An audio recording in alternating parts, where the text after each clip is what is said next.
যাকে ভালোবাসো ছেড়ে দাও, এত ভালোবাসা দেখানোর দরকার নেই। যদি ফিরে আসে তাহলে সে তোমার, ঠিক আছে? আর যদি ফিরে না আসে সে কখনো তোমার হবে না বা তোমার ছিল না। শোনো, সম্পর্কে বেশি ভালোবাসা দেখানো না, এই জিনিসটা দেখা, সম্পর্কে বেশি ভালোবাসা দেখানো মানেই না সবসময় নিরাপত্তা নয়, ঠিক আছে? একদিক দিয়ে তোমরা সবসময় মেসেজ করতেছো একটা মেয়েকে যাকে তুমি ভালোবাসো বা তুমি যাকে পছন্দ করো, তুমি তোমার পার্টনারকে বারবার মেসেজ করতেছো, বিরক্ত করতেছো, বাট তোমার কাছে না মনে হচ্ছে যে এটা বিরক্ত না, বাট তুমি কিন্তু বারবার ওকে, ও রাগ হইলে বা ও যদি তোমার সাথে কথা না বলে তুমি বারবার ওকে মেসেজ করেই যাও, কথা বলেই যাও। হ্যাঁ, তাকে যেভাবেই হোক তুমি কথা বলতেই থাকো, সম্পর্কটাকে টিকে রাখার চেষ্টা করো।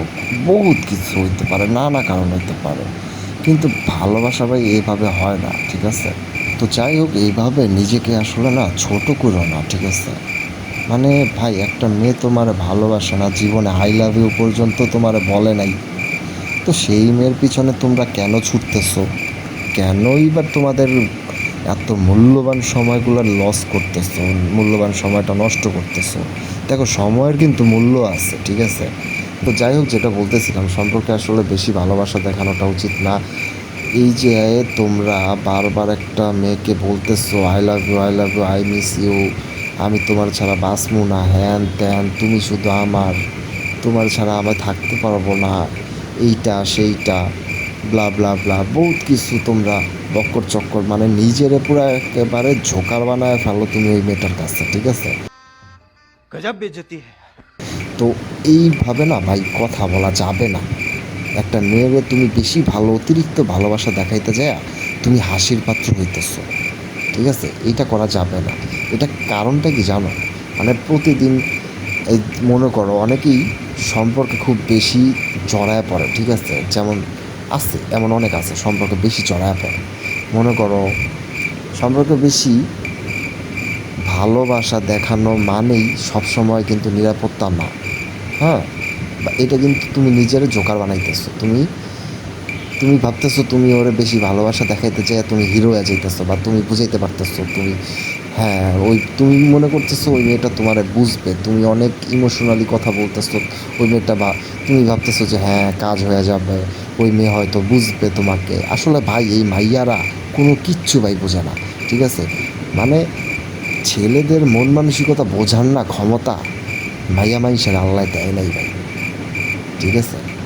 আমি পার্সোনালি ভাই বলতেছি, আমার পার্সোনাল মানে আমার মতে ভাই, মাইয়া মানুষের মাথায় এই সামান্য আজকালকার যুগের, আজকালকার মানে এই জেনারেশনে মেয়েদের মাথায় কোনো ঘিলু নাই।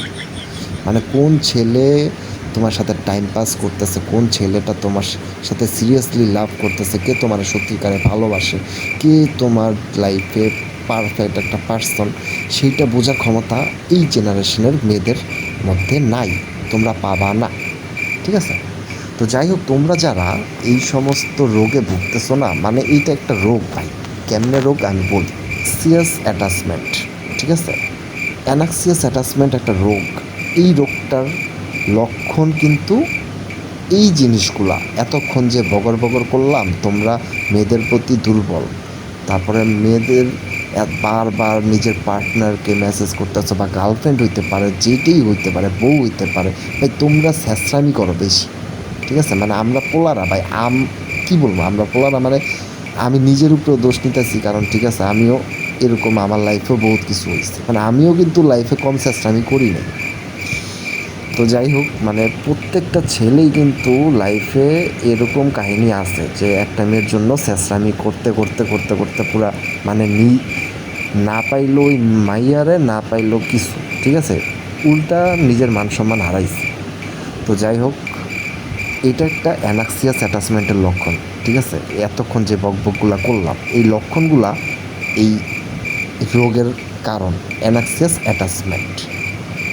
তো অনেকেই সম্পর্কে খুব বেশি জড়ায় পড়ে, প্রতিদিন কথা না হইলে ভাই অস্থিরতা কাজ করে, পার্টনার কোথায় যাইতাছে তা জানার প্রবল ইচ্ছা কাজ করে, বা অতিরিক্ত সন্দেহ করে। মনোবিজ্ঞানীদের ভাষায় এইটা অ্যানাক্সিয়াস অ্যাটাচমেন্ট স্টাইল। ওকে, অ্যানাক্সিয়াস অ্যাটাচমেন্ট স্টাইল এটা সাধারণত শৈশবে যারা অবহেলা পাইছে, পারিবারিক অশান্তি বা পুরনো সম্পর্কের ট্রমা আছে না, ট্রমা থেকে যারা যায়, এই সব জিনিসগুলো যারা ফেস করছে, যেমন শৈশবে অবহেলা, পারিবারিক অশান্তি বা পুরনো সম্পর্কের ট্রমা থেকে না এগুলো আসে। তো গবেষণাগারে জানা গেছে মানে যারা অ্যানাক্সিয়াস অ্যাটাচমেন্টের শিকার হয়েছে তারা অতিরিক্ত ভালোবাসা চায়, কিন্তু ভয় পায় হারানোর ভয়গুলো বেশি পায়। তারপর সেকেন্ডে পার্টনারের প্রতি সন্দেহ বা পরনির্ভরতা তৈরি হয়। পার্টনারের প্রতি তাদের একটা সন্দেহ কাজ করে, পরনির্ভরতা একটা ব্যাপার স্যাপার আছে, ওই জিনিসগুলো ক্রিয়েট করে। নিজের সেলফ অর্থ কইমা যায়, নিজের সেলফ একটা যোগ্যতা আছে না, নিজের একটা মান সম্মান আছে, ওই জিনিসটা কইমা যায়, মানে ছেঁচড়া হয়ে যায়, সোজা কথা। তো এই লক্ষণ তিনটা যদি মানে পাওয়া গেছে আর কি অ্যানাক্সিয়াস অ্যাটাচমেন্টের, এই লক্ষণগুলো যদি থাকে তাহলে বুঝবা যে তুমি অ্যানাক্সিয়াস অ্যাটাচমেন্টে ভুগতেছো। এই লক্ষণগুলো যদি তোমার মধ্যে কাজ করে, যেমন আমি আবার বলি যারা ভালো মতো শোনো নাই, ফার্স্ট পয়েন্ট হচ্ছে এক নম্বরে বলি যারা অ্যানাক্সিয়াস অ্যাটাচমেন্টের শিকার তারা অতিরিক্ত ভালোবাসা চায় কিন্তু হারাইতে ভয় পায়। সেকেন্ডে বলি পার্টনারের প্রতি সন্দেহ ওদের মধ্যে কাজ করে। ওকে, তো তারা কিন্তু একটু পরনির্ভরতা হয়ে যায়। তো থার্ডে নিজের সেলফ ওয়ার্থ কমে যায়। তো এই তিনটা পয়েন্ট তোমাদের মধ্যে যদি কাজ করে, এই তিনটা জিনিস, তাহলে মানে ধইরা নাও তোমরা অ্যানাক্সিয়াস অ্যাটাচমেন্টে ভুগতেছো। তো এইটার করণীয় কী, মানে এই রোগটা যদি আমাদের মধ্যে কাজ করে তো এটার করণীয়টা কী? করণীয় চারটা বিষয় আমি বলতেছি। এই চারটা বিষয় তোমরা করলে এই রোগটা থেকে খালাস পাওয়া যাবে।